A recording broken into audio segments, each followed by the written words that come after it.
Апатты жағдайды жедел жоюда Алматы су мекемесіндегі қарапайым жұмысшылардың еңбегі ерен. Күтпеген жерден шыққан апаттарды жедел жою су құбыры желілері департаменттері мен орталық диспетчерлік қызметтің аудандық пайдалану учаскелерінің басты міндеті.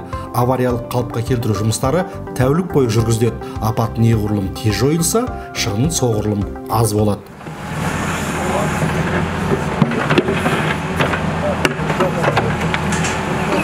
Жұмыстың бір бөлігін арнайы техниканы тарта отырып, су құбырының зақымданған учаскесінің өтетін жерлерін қазу арқылы орындау керек. Мұндай апаттарды жою уақыты көбінесе экскаваторды басқаратын қызметкерлердің кәсіби біліктілігіне байланысты. Осы профильдегі ең білікті мамандардың бірі Леонид Прокудин. С 80-го года, как после армии пришел, сюда устроился и работаю с 80-го года и по сей день вот работаю. Приходится работать в таких условиях, вы видите, все прекрасно. И коммуникации попадаются. В некоторых местах удобно, а в некоторых местах вот ребята работают, они под таким риском работают, потому что обвалы происходят. Раньше у нас техника была белорусы, вот с ними тяжеловато было, потому что они часто ломались. Вот сейчас современная техника, она более надежная, удобная и маневренная, и функции больше выполняет.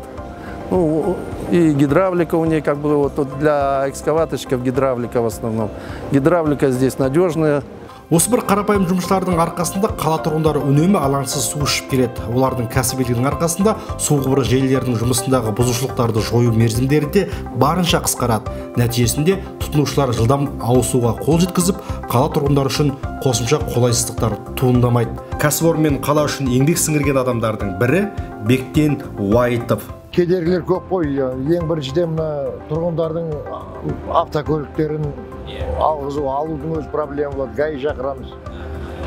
Одан кейін мына жердің астында кабель бар, газовый труба бар. Соның бәрін представительдерін шақырып, соны согласовать етіп, соны бірақ қазамыз. Тротуарный плиталар болады. Содан кейін халық көп жүреді.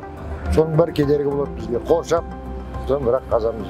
Ол апаттық жұмыста апат аяқ астынан болады. Ол айтып, заранее айтып, ескерте алмай қаламыз. Ал плановый қазатын жағдай болса, оны заранее береді предупреждение КСК-ларға. Кәріз немесе су құбырының жарылуы кестеге сәйкес келмейді. Сондықтан бригада кейде түнімен жұмыс істеуге тура келеді. Қала тұрғындарын тұрақты ауысумен қамтамасыз етумен бұл мекемеде 3552 адам жұмыс істейді.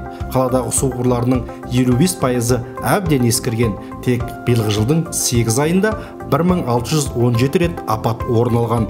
Бұндай оқиғаларды жылдам қалыпқа келтіру Алматы су мекемесінің негізгі міндеті саналады.